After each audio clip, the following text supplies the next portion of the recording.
This is Algebra 2, Lesson 58. I'm on page 249. All right, the first part of this lesson talks about lead coefficients. What is a lead coefficient?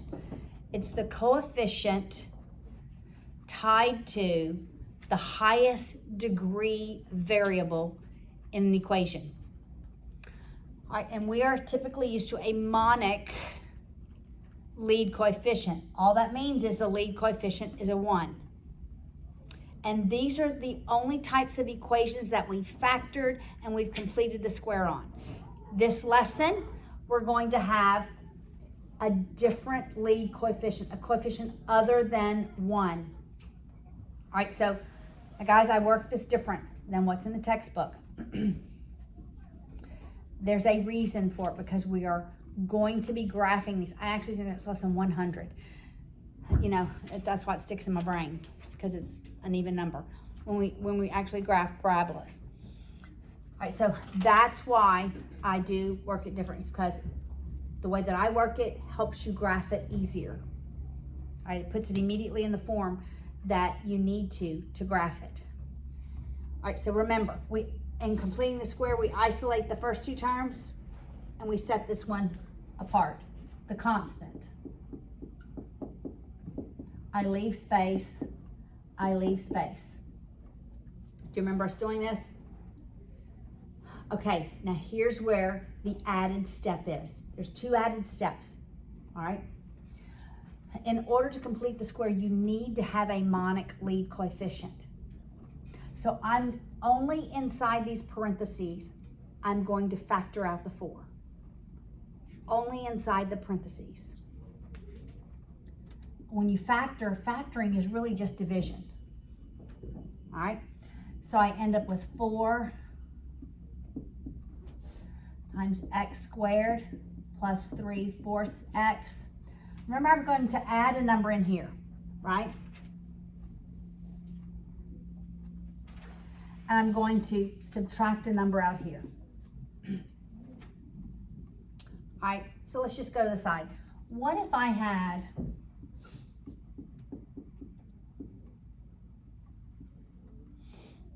I'm going to leave some space. I'm going to give you a real simple example of this.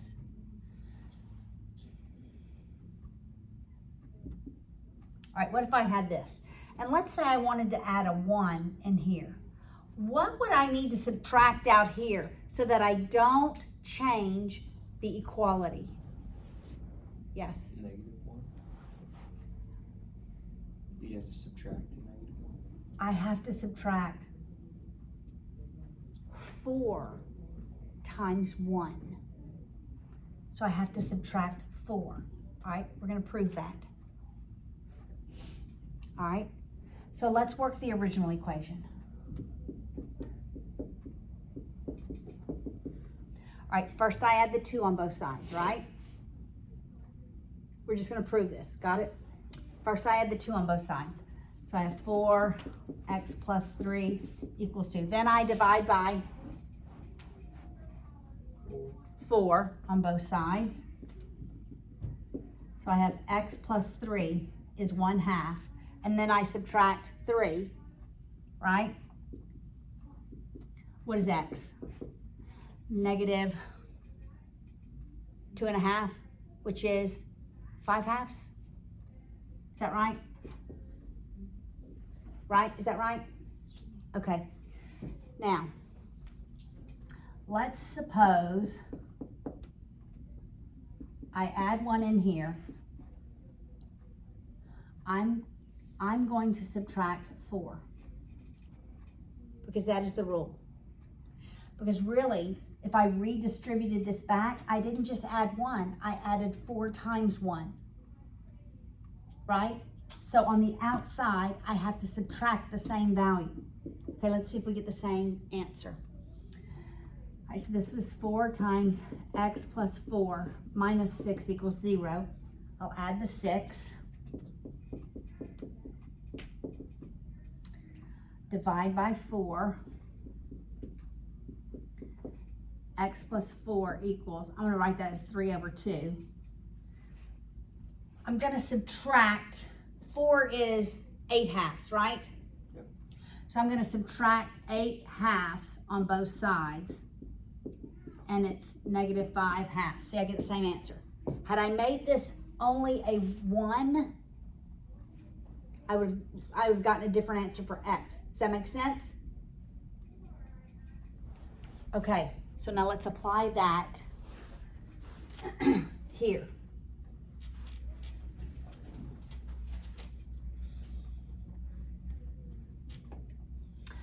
Whatever I add here is going to be a number. What I subtract out here is going to be 4 times that number.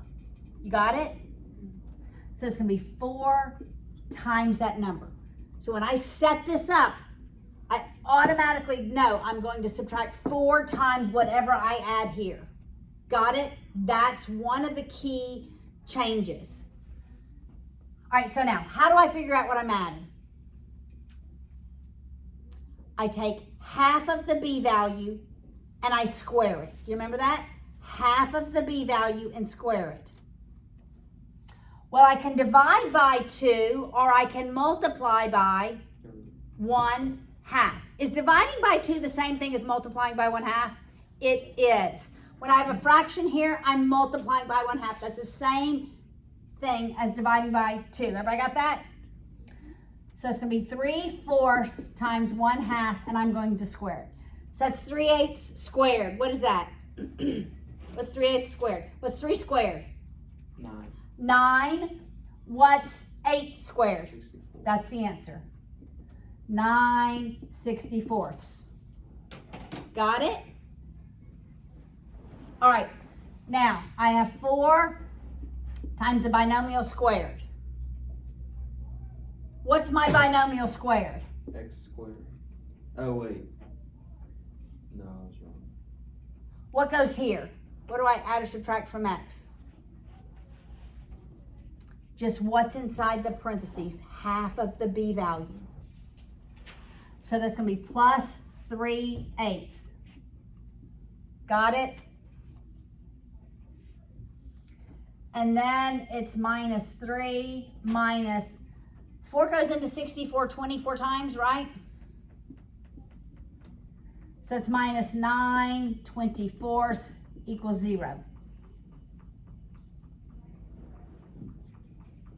Wait. No, it's 26. Guys, what is 64 divided by 4? 20 is 26. Is it 26? Because it's 40. Please do it in your calculator. 64 divided by 4. 16. I knew I was wrong. 16. It's 8 squared. It's 16. All right. It's not. It's 16. I knew I was wrong when I did that in my brain.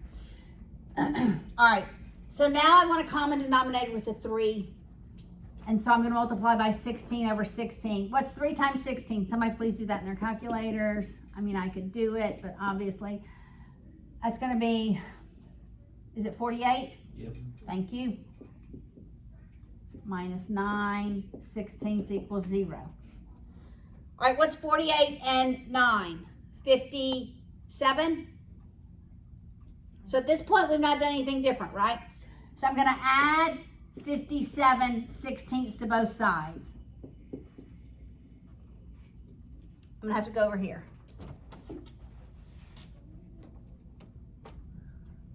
All right, so we have 4 times, I'm right in the way of the camera, 4 times x plus 3/8 squared equals plus 57/16. All right, what do you think we want to do next? Divide by 4. Correct. We want to isolate this binomial. So I can divide by 4 or I can multiply by 1/4. Is that the same thing? Because I have a fraction over here. That's what I want to do. Multiply by 1/4. 64. Now we're back to 64. That's correct. X plus 3/8 squared equals 57/64. All right, how do I solve this? What's my next step? Square root. Square root both sides. What happens to the right-hand side? Plus or minus. It's plus or minus. The right-hand side becomes x plus 3/8 equals plus minus. What do you think? Square root 57 over 64. Square root of 57 over, what's the square root of 64? 8. 8. Right? I can rationalize that denominator because it's a perfect square. Got it? Next step, subtract the 3/8 from both sides. X is negative 3/8 plus and minus square root of 57 over 8. All right, so the big difference is here, what I'm subtracting outside. I have to multiply by the 4. All right, look at the top of page 250.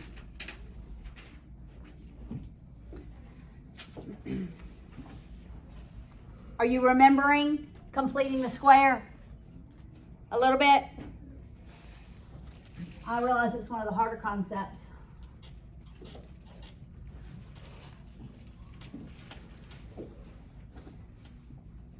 All right, let's look at the second example.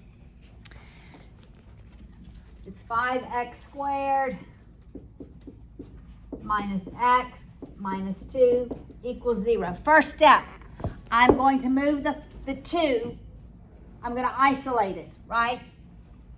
So it's going to be 5x squared minus x minus 2 equals 0.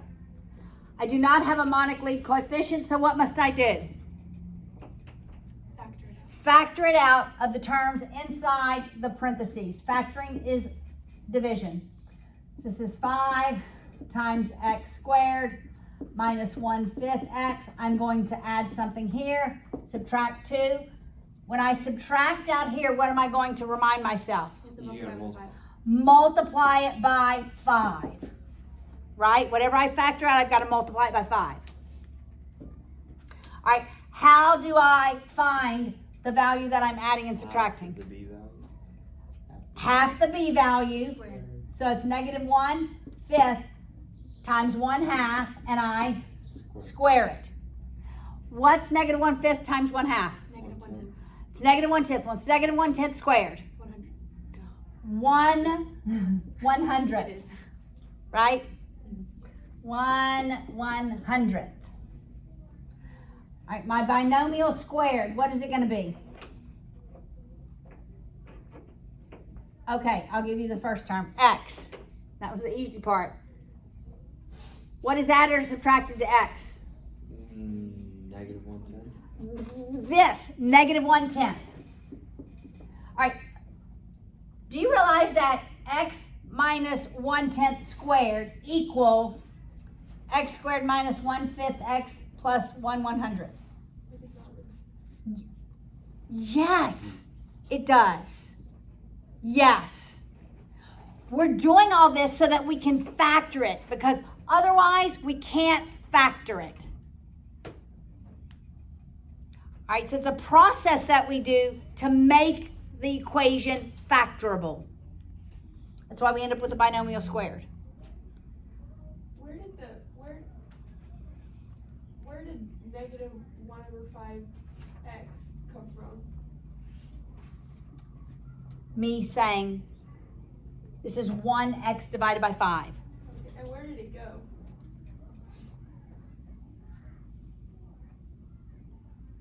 Okay, I can write negative x over 5. That's the same thing as negative 1/5 x.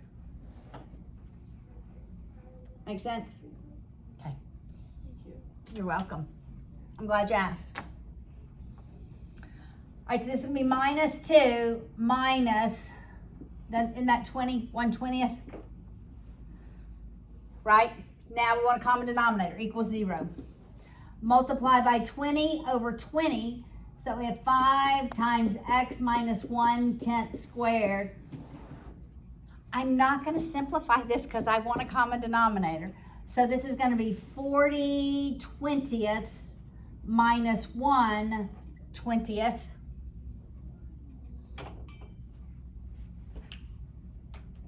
Am I right so far? Equals 0. All right, this is what? Negative 41/20ths? So I'm going to add 41/20ths on both sides. Add 41/20ths so that I end up with 5 times x minus 1/10 squared equals 41/20ths. You with me so far? Now what am I going to do? Next step. Divide by 5. Divide by 5 or multiply by 1/5. So that I end up with x minus 1/10 squared is 41/100ths. Next step, what do I do? Square root both sides. The right hand side is both Plus and minus. plus and minus. Can I rationalize the numerator? 41/10. I can rationalize the denominator. So it becomes x minus 1/10 is plus and minus. 41 stays under the radical because I cannot rationalize it. But I can rationalize the square root of 100, and it is 10. Now add 1/10. Add 1/10 to both sides. X is 1/10 plus minus square root of 41/10. All right, so do you see any patterns with this? Patterns that you can say, wow, I know if this doesn't happen, it's probably wrong.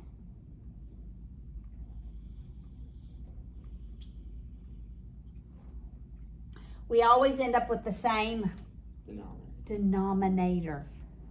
That is true. In all of these problems, you will always end with the same denominator. Okay, is that true in every math problem ever? No. But in every completing the square in this textbook, you will always have the common denominator. Okay?